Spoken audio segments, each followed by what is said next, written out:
Bon les amis, petit topo sur les incertitudes, incertitude relative, incertitude absolue, incertitude de mesure et un petit mot sur les chiffres significatifs aussi parce que certains confondent.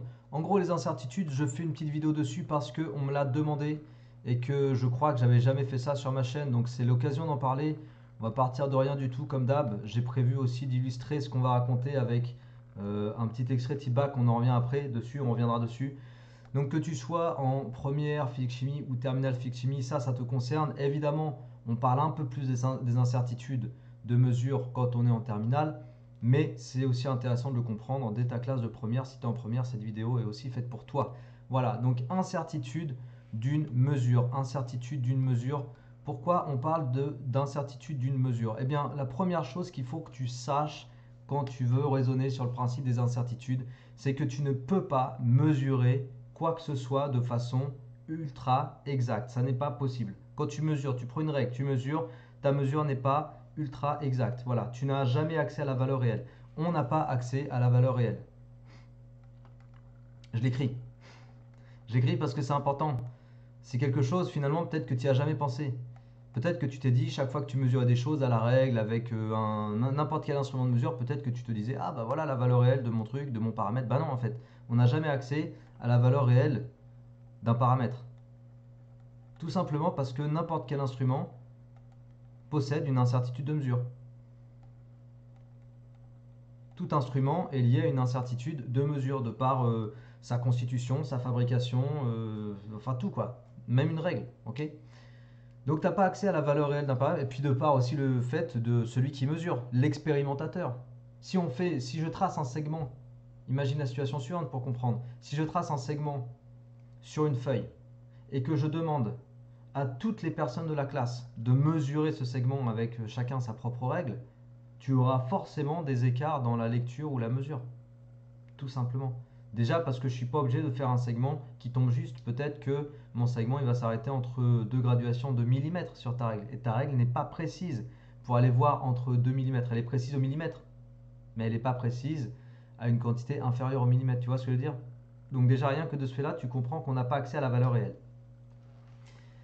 Alors je vais appeler x réel, une valeur réelle. Une valeur réelle. Ensuite, je vais nommer x mesuré, la valeur mesurée avec l'instrument de mesure. La valeur mesurée à l'instrument, ou à l'instrumentation. Et comme il y a un instrument, bah, qui dit instrument dit incertitude. Incertitude sur l'instrument et puis aussi incertitude sur l'expérimentateur. Eh bien, je vais appeler delta x l'incertitude absolue. L'incertitude absolue, je vais y arriver, ok? Voilà, déjà là, je t'ai dit des choses super intéressantes. On a fixé et posé le cadre. Et on va dire tout simplement que, j'ai envie d'écrire en vert, j'ai envie d'écrire de plein de couleurs, c'est joli, que x réel, c'est égal à x mesuré, plus ou moins l'incertitude absolue delta x. Cette écriture que tu retrouves souvent dans les énoncés, et on verra tout à l'heure que c'est l'écriture que je retrouve dans mon énoncé, cette écriture, je peux aussi l'écrire que x réel est compris entre la valeur mesurée moins l'incertitude et la valeur mesurée plus l'incertitude. Je peux aussi écrire comme ça. Ça, c'est écrit sous forme d'encadrement. Et quelquefois dans les exercices, on te demande de donner l'encadrement de la valeur théorique, ce que moi j'appelais valeur réelle. Tu peux aussi, dans d'autres situations, le voir écrit valeur théorique. Mais on parle bien de la même chose. Tu n'as pas accès à cette valeur-là. Tu n'y as pas accès avec ton instrumentation de mesure. Tu n'y as pas accès à cause des incertitudes. Donc déjà, tout ça, première chose, comment on écrit, comment on manipule les écritures d'incertitude. Voilà, je t'ai tout dit. Et maintenant, on va expliquer à quoi sert l'incertitude relative. Parce que là, j'ai dit que delta x représentait l'incertitude absolue. Et maintenant, je vais te parler de l'incertitude relative. Alors, l'incertitude relative, c'est quand tu vas comparer relative sous forme d'un rapport, sous forme d'un quotient, tu vas comparer le delta x au x mesuré. Okay, delta x sur x, ça c'est ce qu'on appelle l'incertitude relative. Pourquoi? Quelquefois, j'ai besoin d'aller utiliser l'incertitude relative. Eh bien, ça sert tout simplement à comparer des précisions de mesure. Comparer des précisions de mesure. Alors, imaginons, situation 1, imaginons que j'ai une mesure qui soit égale à... Alors attends, je vais prendre l'exemple qu'on va manipuler tout à l'heure, 200,0 cm et une incertitude de mesure égale à 0,1 cm. Je crois que c'est ça. Ouais. Donc ici, l'incertitude relative, c'est delta x sur x mesuré, c'est-à-dire 0,1 sur 200,0. Bon, ça nous fait, je ne suis pas obligé d'utiliser la calculatrice, allez, on va pas l'utiliser. Ça fait 10 puissance moins 1, 1 10 moins 1,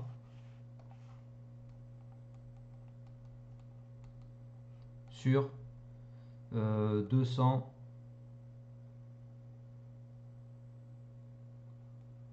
Je sais pas pourquoi je m'embête à pas vouloir utiliser la calculatrice. Je vais utiliser la calculatrice parce que j'ai pas envie de me fatiguer en fait. Alors 0,1 divisé par 200. Ouh là là, ça fait 5, alors du coup je vais prendre deux chiffres significatifs tout simplement, 5,010-4, parce que je veux juste donner un résultat en fait en pourcentage. C'est à ça que je voulais en venir, je sais pas pourquoi je m'embrouille la tête. Alors je multiplie par 100, 5 10 moins 2 évidemment, 5,0 fois 10 puissance moins 2 pour 100. Voilà, j'ai un peu bégayé avec cette histoire de calcul.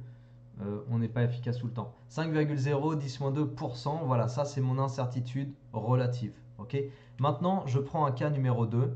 Là, j'étais avec le cas numéro 1. Cas numéro 2 d'un autre appareil pour lequel je vais mesurer également 200 cm. Donc 200 cm, ça fait 2 mètres. 200 cm, mais cette fois-ci, je vais dire que je suis précis à 1 cm près. J'espère que c'est pas pareil. Ouais, c'est ça. 200 cm, mais cette fois-ci, je vais dire que je suis précis à 1 cm près. Delta x égale 1 cm.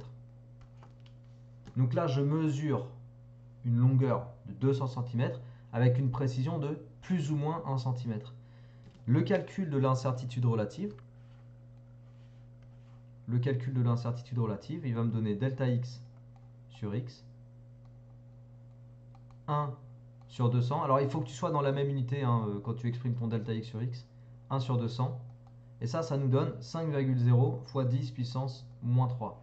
Et si tu l'exprimes en termes de pourcentage, ça te fait 5,0 10 moins 1%. C'est plus grand que 5,0 10 moins 2%. Donc l'incertitude relative de la mesure 2, l'incertitude relative numéro 2 est plus grande que l'incertitude relative numéro 1.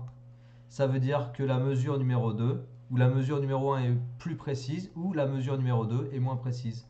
Donc, mesure 1 plus précise ou tu peux dire mesure 2 moins précise. Ce que je vais vous illustrer avec cet exemple,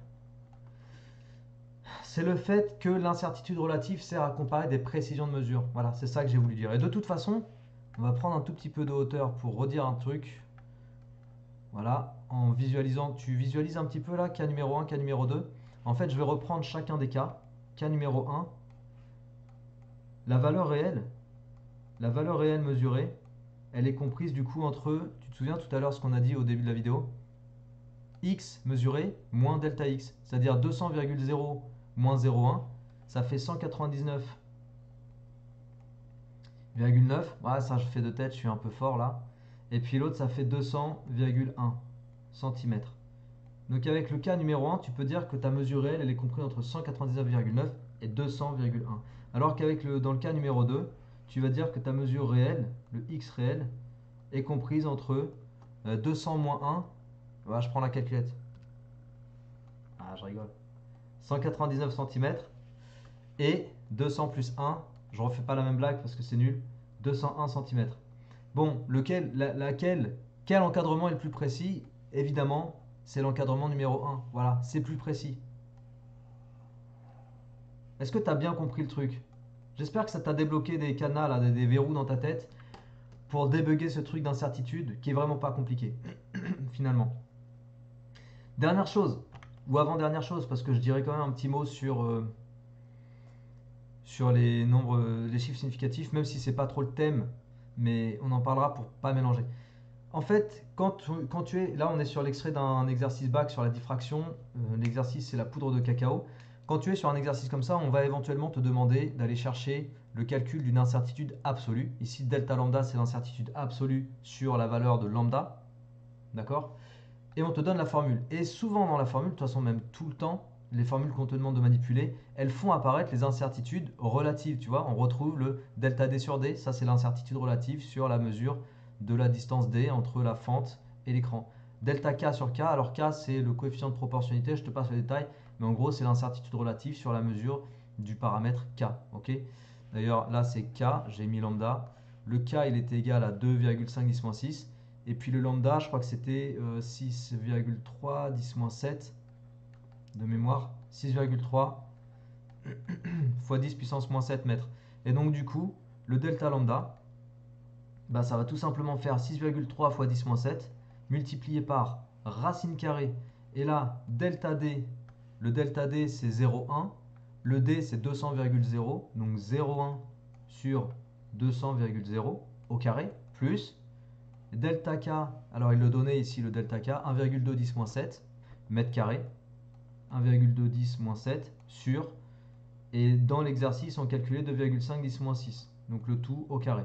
Voilà, et on calcule l'incertitude sur lambda, donc le delta lambda. On va faire le calcul, allez ça va prendre 2 secondes le temps de taper, racine carrée de, alors 0,1 sur 200 au carré, plus 1,2 10 7 sur 2,6, 2,5 10 6 au carré, ferme parenthèse. Voilà, ça fait 3,0 10 puissance delta lambda environ égal à 3,0 fois 10 puissance moins 8. Et comme on parlait en mètres pour le lambda, ça fait des mètres. Et donc je vais dire finalement, conclure, que le lambda réel de mon exercice dont on cherchait à établir un encadrement, puisqu'on n'a accès que à ça, il est compris entre le lambda mesuré, ça c'est le lambda mesuré, on peut aussi dire lambda XP, lambda expérience, lambda mesuré moins delta lambda, et lambda mesuré plus delta lambda.